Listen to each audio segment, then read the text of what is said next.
Hey everyone, कैसे हैं? I hope कि आप लोग अच्छे होंगे। दोस्तों, जैसे कि आप लोगों ने हमारे इस यूट्यूब चैनल पे अगर आप कंटिन्यूअस व्यूवर्स होंगे तो आपको पता होगा अभी जो हम वीडियो आप लोगों तक पहुंचा रहे हैं वो है एमएस एक्सेल का।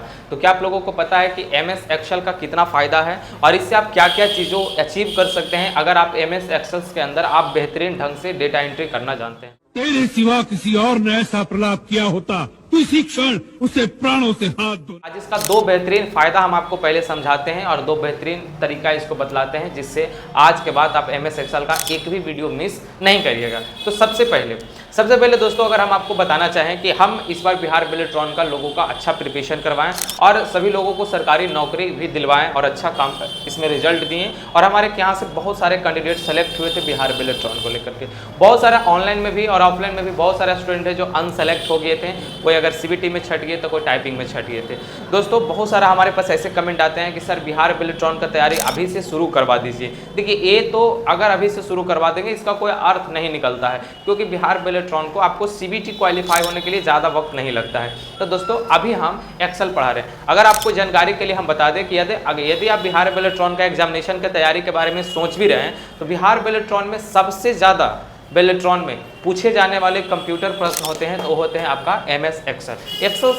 से अधिक सवाल उसमें आते हैं। यदि आप यहाँ पे हमारे वीडियो पे अगर आप कंटिन्यू रहते हैं तो आप एक तीर से दो निशाना कर सकते हैं। यदि आप कोई जॉब के लिए सोच रहे हैं, हम लोगों ने गरीबी देखी है, अगर वर्क फ्रॉम होम या कहीं आसपास में कोई अगर हमको ऑफिशियल काम मिल जाए, यदि गर्ल्स या बॉयज़ कोई भी हो, तो उसके लिए बहुत अच्छे ये प्लेटफॉर्म है। यानी अगर हम बात करें कि बिहार का ये सबसे नंबर 1 या ऐसा एक इकलौता ये प्लेटफॉर्म है जहाँ पे हम लोग कंप्यूटर और इंग्लिश स्पोकन दोनों, मतलब आपको इंग्लिश लिखना पढ़ना बोलना भी इस चैनल पर सिखाते हैं और आपको कंप्यूटर का A to Z क्लास भी इस पर प्रोवाइड करते हैं। अगर आपको कंप्यूटर पर प्राइवेट काम के लिए, ऑफिशियल काम के लिए भी सीखना है तो भी हम पढ़ाते हैं। सरकारी गवर्नमेंट काम के लिए भी अगर आपको कंप्यूटर सीखना है तो भी इस चैनल पे पढ़ाते हैं। तो चलिए, हमारा टॉपिक था कि यदि आप इस वीडियो को कंटिन्यू देखते हैं तो सबसे पहला कि देखिए बिहार बिलेट्रॉन का तो आपको साथ ही प्रिपरेशन हो जाएगा। यदि आप एक्सेल जान लीजिएगा तो बिहार बिलेट्रॉन जैसे आपको एग्जाम यानी सीबीटी को पास करना कोई बहुत बड़ी बात नहीं है। दूसरा आपका फायदा क्या हो जाएगा, यदि आप एक्सेल में अच्छे हो जाते हैं, यदि एक्सेल का नॉलेज आपके पास बेटर है तो बहुत सारे ऐसे ऑफलाइन काम यानी जो ऑफिशियल वर्क है जो कि बहुत खाली पड़ा हुआ है, जहां पे आप जा करके महीना का 10,000 20,000 का नौकरी आप बहुत आसानी तरीका से डेटा एंट्री का काम किसी ऑफिस हो, किसी कॉलेज यूनिवर्सिटी के जगहों पे कर सकते हैं। हमारे पास बहुत सारे लोगों का कांटेक्ट रहता है जहां से अगर हमसे भी मांगे जाते हैं कि कोई ऐसे स्टूडेंट है जो एक्सेल का अच्छा जानकारी ले रखे हैं, एक्सेल अच्छा जानते हैं, उन स्टूडेंट को हम लोग भी यहाँ से रेफर कर देते हैं जिनको आसानी से जॉब मिल जाता है। यदि आपको भी एक्सेल का अच्छा नॉलेज है तो आप खुद से भी जॉब के लिए जा सकते हैं या हमारे माध्यम से भी किसी न किसी प्रकार से एमएस एक्सेल से रिलेटेड या एमएस ऑफिस से रिलेटेड आप काम के लिए जा सकते हैं। तो यदि आप इस चैनल पे कंटिन्यू रहते हैं तो एक तो आपको 100% जॉब ओरिएंटेड कोर्स आपको एक्सेल सीखने के लिए मिल जाएगा जिसमें हम एकदम शुरू से सिखा रहे हैं। इससे पहले वाला ये जो वीडियो है इसमें हम बताए थे कि एक्सेल का पूरे पेज के बारे में आपको समझाए थे और इस वीडियो में हम आज आपको बताने वाले हैं एक्सेल का बेसिक डेटा एंट्री, मतलब जो एकदम शुरुआत का फर्स्ट डेटा एंट्री होता है ना, एकदम सबसे पहला डेटा एंट्री, उस डेटा एंट्री के बारे में हम इस वीडियो में बात करने वाले हैं। तो वीडियो को लास्ट तक जरूर देखिएगा और इस वीडियो का डेटा एंट्री आपसे हुआ प्रैक्टिकल वीडियो देख करके कि नहीं हुआ, ये चीज जरूर अपनी कमेंट में बताइएगा। बाकी बिहार बिलेट्रॉन से रिलेटेड जितने भी स्टूडेंट हो इस वीडियो को कंटिन्यू कीजिए और हम पूरा एक्सेल इस वीडियो में हम पढ़ाने वाले हैं और एक्सेल के बाद हम आगे पावर पॉइंट, एमएस वर्ड, आगे एक्सिस भी हम टोटल डीसीए का टॉपिक, इंटरनेट नेटवर्किंग सारे क्लास हम आपको एक एक करके इस चैनल पे बिल्कुल फ्री ऑफ कॉस्ट देने वाले हैं हम लोग कंप्यूटर स्क्रीन पर। So much. आज हम लोग समझने वाले हैं इसमें एक विशेष प्रकार का डेटा के बारे में, जैसे कि हम आपको इस वीडियो में बताए हैं। तो दोस्तों, आज जो हम डेटा बताने वाले हैं ये पहला डेटा है, लेकिन आज इस डेटा को अगर आप देखते हैं तो आपको विशेष चीज़ जानकारी मिलने वाले है और ये डेटा आपको बहुत काम आ सकता है एक इंटरव्यू के दौरान या अन्य किसी प्राइवेट जॉब या इंटरव्यू या प्लेसमेंट के दौरान। आपको इस तरीका का स्टॉक मैनेजमेंट से डेटा से रिलेटेड हम आज को बताने वाले हैं। तो सबसे पहले चलिए हम एक्सेल स्टार्ट कर लेते हैं और सबसे पहले हम बता दें कि एक्सेल में हम कुछ आज इस प्रकार का एक डेटा पहले से ऑलरेडी कस्टमाइज कर चुके हैं। यदि दोस्तों हम आपको सबसे पहले बता दें कि अगर इस तरीका का अगर आपको फॉर्मेट बनाने में अगर आप असमर्थ हैं तो आप ज़रूर कमेंट कीजिएगा हम आपको एक वीडियो में इस प्रकार का फॉर्मेट को कैसे पहले क्रिएट करें, जैसे ए पूरा कैसे लाए हैं, ये दोनों को कैसे किए हैं, इसको कैसे किए हैं, इसको कैसे किए हैं, इसको कैसे लाए हैं, इसको कैसे लाए हैं। तो यदि आप इसमें असमर्थ हैं कि आपसे ए कलर कैसे हुआ है, ए कैसे लिखाया है, सेंटर कैसे हुआ है, तो हम आपको इसका भी एक वीडियो में ज़रूर बताएंगे। तो सबसे पहले आपको कमेंट ये करना है कि अगर आप इस तरीका का जो फॉर्मेट आप देख रहे हैं अभी स्क्रीन पे, अगर इस तरीका का अगर आप फॉर्मेट बनाने में असमर्थ हैं, आपसे नहीं बन पा रहा है, तो आपको ज़रूर डेफिनेटली कमेंट करना है, ताकि मैं इस तरह का फॉर्मेट को कैसे तैयार किया जाता है या दुनिया का कोई भी डेटा का फॉर्मेट आप कैसे करके तैयार कर सकते हो, वो हम आपको एक वीडियो में समझा देंगे। तो मुझे लगा कि जहाँ तक ये जो मैं फॉर्मेट बनाया है वो बहुत आसान मेथड होता है, जो कि हर कोई आज के समय में, अगर आप एक्सेल यूजर हैं या एक्सेल के बारे में थोड़ा सा भी जानते हैं, तो आपको इसके बारे में डेफिनेटली कुछ ना कुछ नॉलेज होंगे। तो हम आज की बात करने वाले हैं इसकी फुल कैलकुलेशन। दोस्तों ये जो डेटा है, सबसे पहले अगर हम बात करें इस डेटा को, इस डेटा किससे रिलेटेड है, तो दोस्तों ये जो डेटा है ये एक स्टॉक मैनेजमेंट से रिलेटेड डेटा है, जिसमें हम सारे स्टॉक को मैनेज कर सकते हैं। जैसे कैसे, जैसे देखिए ये इतना से यहाँ तक जो डेटा है, इसमें हम अब समझ सकते हैं कि जो डेटा अगर हम कोई स्टॉक खरीद के लाते हैं तो हमें वो कितना पीस लाए हैं, हम कौन सा स्टॉक कितना पीस लाए हैं, और कौन सा स्टॉक हम कितना किस रेट में लाए हैं, कितना पीस हैं। अगर हम वही सेम स्टॉक को अगर हम बेचने के लिए चलें तो हम कितना स्टॉक बेचे हैं, कितना के प्रॉफिट पे बेचे हैं, कितना उनमें वो बिका है।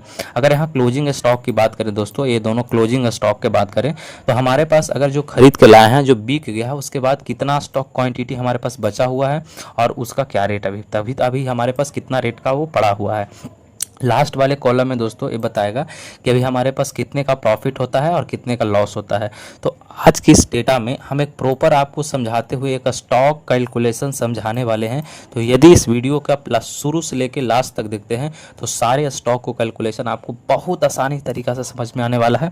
यदि आपको समझ में नहीं आए तो डेफिनेटली आप इस वीडियो में कमेंट कीजिए और अपना ज़रूर राय बताइएगा कि आपको कहाँ पर समझ में नहीं आया है। और साथ ही साथ आपको दोस्तों किसी बिहार बिलेट्रॉन का भी तैयारी कर रहे हैं तो बहुत सारे रो कॉलम ABCD अल्फ़ाबेट से रिलेटेड आपको बहुत सारे क्वेश्चंस या MCQ प्रश्न भी साथ ही क्लियर हो जाते हैं।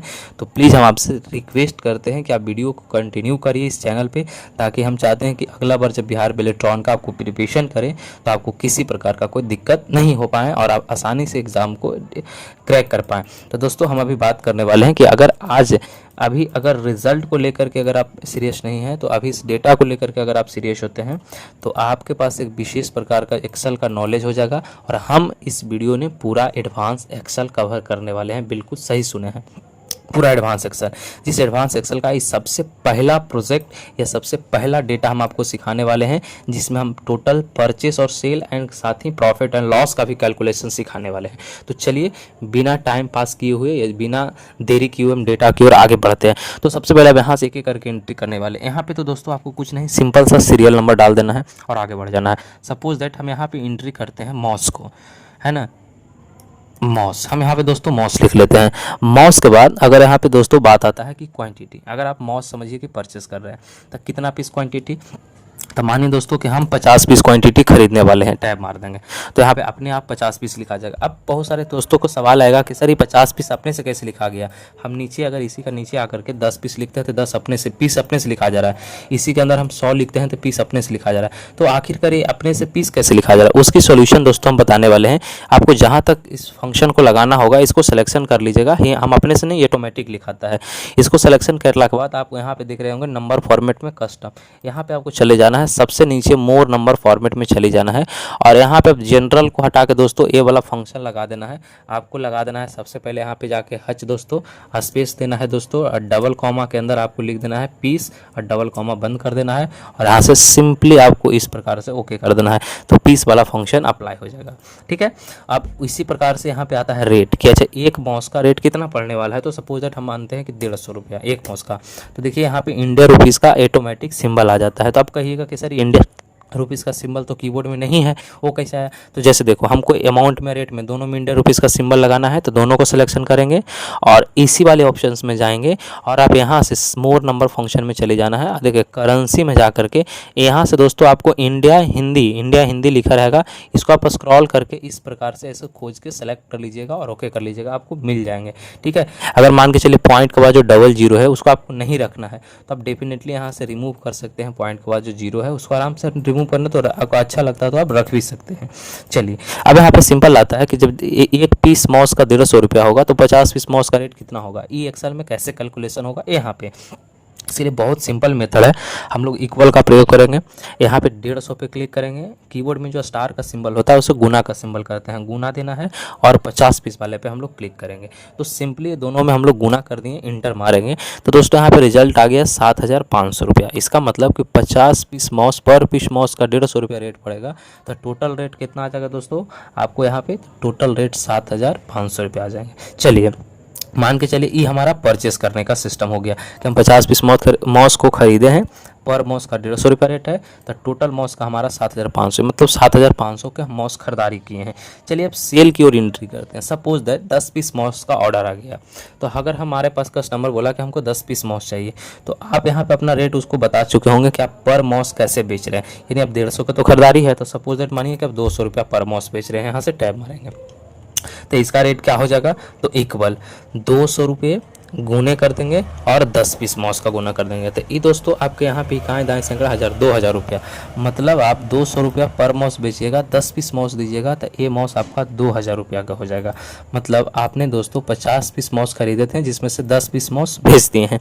तो अगर मान के चलिए ये आप अपना हिसाब से बेच दीजिएगा, जो भी रेट में आपको लगे, जिस रेट में लगे उस रेट में आपको बेच देना है। अब क्लोजिंग स्टॉक की बात करें जिसमें क्वांटिटी रेट है, तो इसमें कौन सा क्वांटिटी शो करना चाहिए, मतलब जितना भी हम माउस खरीद के लाए थे वो अभी हमारे पास कितना पीस बच रहा है या खत्म हो गया है, उसका रेट ही बताएगा, ये बताएगा क्वांटिटी हमारे पास कितना है। तो दोस्तों अभी हमारे पास है कैसे, इक्वल और टोटल कितना खरीदे थे 50, तो 50 पे क्लिक कर देंगे, माइनस कर देंगे कितना बेच दिए दोस्तों 10 पीस, तो 10 पे क्लिक कर देंगे और इंटर कर देंगे। तो हमारे पास एक्चुअल में 40 पीस माउस और बच रहे हैं। कितना पीस माउस, 40 पीस। क्यों, क्योंकि आप 10 पीस माउस ऑलरेडी बेच चुके हैं, सेल कर चुके हैं, तो आपके पास 40 पीस यहाँ क्लोजिंग स्टॉक में दिखा रहा है। अब जब दोस्तों इस 40 पीस माउस का कितना रेट हुआ, तो ये तो भाई आपका खरीदारी रेट जाएगा, तो इक्वल कर देंगे, 40 पीस पे क्लिक कर देंगे। अब 40 पीस किस रेट से आपका खरीदारी पड़ा था, तो खरीदारी रेट 150 रुपया था, तो 150 पे क्लिक कर देंगे। तो यहाँ पे हम लोग दोस्तों क्या करेंगे कि पहले गुना कर देंगे और 150 पे इस तरह के क्लिक कर देंगे और यहाँ से हम लोग दोस्तों कर लेंगे ओके। पहले 1 मिनट इसको क्लोज कर लेते हैं, फिर से इक्वल और कर लेंगे 40 गुने 150 रुपया, 40 गुना कितना हो जाएगा 150 रुपया, यहाँ से इंटर कर देंगे। तो दोस्तों अभी हमारे पास 6,000 रुपया का माउस है, कितना का 6,000 का। तो अभी हमारे पास 6,000 का है, 2,000 का बेचें, कितना हो गया 8,000। तो दोस्तों हमने तो टोटल माउस 7,500 का खरीदते हैं, इसका मतलब कि 500 रुपया तो हमारा प्रॉफिट साफ साफ क्लियर दिख गया। अब यही हम फंक्शन लगा के प्रॉफिट एंड लॉस वाला में अगर निकालते हैं तो यहाँ पे ये चीज़ क्लियर निकलेगा कि कितना का हमारा प्रॉफिट हुआ। कैसे निकालना है, जैसे हम सबको जोड़ देंगे, ये हमारे पास पैसा अभी अवेलेबल में हमारे क्वांटिटी के रेट से अभी बचा हुआ है, और यहाँ पे ये भी सामान का जो पैसा हमारे पास ही आया है, तो ये दोनों को जोड़ देंगे। जैसे इस अमाउंट को और इस अमाउंट को दोनों को जोड़ देना है और माइनस कर देना है जो आप अपना पैकेट से पैसा लगाए थे खरीदते समय, इसको आपको सिंपली माइनस कर देना है, इंटर कर देना है। तो दोस्तों ये देखिए आपके पास 500 रुपया इस प्रकार से निकल के चला है। अब हम तीनों को सिलेक्शन करके इस तरीक़ा से नीचे इस डेटा को खींच देंगे ताकि हमको बार बार डेटा अपने से सब कैलकुलेशन होते चल जाए। इसको भी पकड़ के जिसमें फार्मूला लगाया है ना उसको इस प्रकार से भेज दीजिएगा, इसमें फार्मूला नहीं लगा, इसमें लगा हुआ है, तो इसको भी इस प्रकार से आप इस तरह से ऐसे जा करके ड्रैग एंड ड्रॉ कर दीजिएगा, इसमें फंक्शन नहीं लगा है। अब दोस्तों देखिए ये बहुत सिंपल तरीका से। अब यहाँ पर हम दूसरा एंट्री करते हैं, जैसे एंट्री नंबर 2। जैसे दोस्तों हमको खरीदना है SMPS, सपोज दैट मानिए कि हमको यहाँ पे SMPS खरीदना है, ठीक है, 100 पीस SMPS। एक SMPS का आपका खरीदारी रेट मान के चलिए 750 रुपया पड़ रहा है। टैब मारिए, ऐसे हच का सिंबल आएगा, इसका मतलब एडजस्ट नहीं हो पा रहा, तो आप डबल टैब मार दीजिएगा, एडजस्ट हो जाएगा। यहाँ पे भी ऐसे डबल टैब एडजस्ट हो जाएगा, मतलब ये कहाँ दहाएँ सैकड़ा हज़ार, ये दोस्तों 75,000 रुपया का पड़ेगा। एगो 750 रुपया का, तो 100 पीस 75,000 का। चलिए तो अगर मान के चलिए कोई खरीद वाला आ गया तो बोला कि हमको 25 पीस SMPS चाहिए, 25 पीस यहाँ एंट्री कर दिए, ठीक है, बिक गया। किस रेट से बेच रहे हैं, तो 750 रुपया रेट है खरीदारी, तो हम 810 रुपया के रेट से समझिए कि बेच रहे हैं। यहाँ पे दोस्तों टैब बटन मारेंगे यहाँ से इस तरीक़ा से। देखिए ये अपने आप इस डेटा को हम पहले हाईलाइट कर लेते हैं जाकर रेड कलर से, ताकि हम आपको समझा सकें। देखिए दोस्तों बोल्ड कर देते हैं। मतलब ये SMPS हम लोग 100 पीस कर दें, हमारा पर पीस का दाम था 750 रुपये, 75,000 का वो 25 पीस हम लोग बेचे दोस्तों। किस रेट से बेचे? 810 रुपये के रेट से। तो कहाँ दाएँ सैकड़ा हज़ार, मतलब 20,250 रुपये। अभी हमारे पास 75 SMPS अवेलेबल है। SMPS कितना है? 75 पीस। अगर हम लोग प्रॉफिट की बात करें तो कहाँ दाएँ सैकड़ा हज़ार, 1,500, मतलब हम 25 पीस SMPS बेच के 1,500 रुपये का प्रॉफिट ऑलरेडी जनरेट कर चुके हैं। अब दोस्तों इसी प्रकार से अगर हम तीसरा नंबर एंट्री करें, सपोज दैट मानिए कि कीबोर्ड KEYBOARD कीबोर्ड, ठीक है। चलिए हम मान के चलिए कि 200 पीस खरीद रहे हैं, ठीक है। पर कीबोर्ड 250 रुपये, ठीक है। अब आपको बेचना कितना है? तो मान के चलिए 200 पीस में से 150 पीस आपको बेच देना है कीबोर्ड। किस रेट से कीबोर्ड बेचना है? तो 320 रुपया पर कीबोर्ड का दाम। तो देखिए ये आपको पूरा का पूरा डेटा देखिए ऑटोमेटिक इस प्रकार से आपको सारे डेटा कैलकुलेशन कर देंगे। तो हम आपसे आग्रह करते हैं कि आप कम से कम इस डेटा को कम से कम तो आप यहाँ तक 20 एंट्री पे कम से कम आप प्रैक्टिकल कीजिए, ये हम आपसे रिक्वेस्ट करते हैं।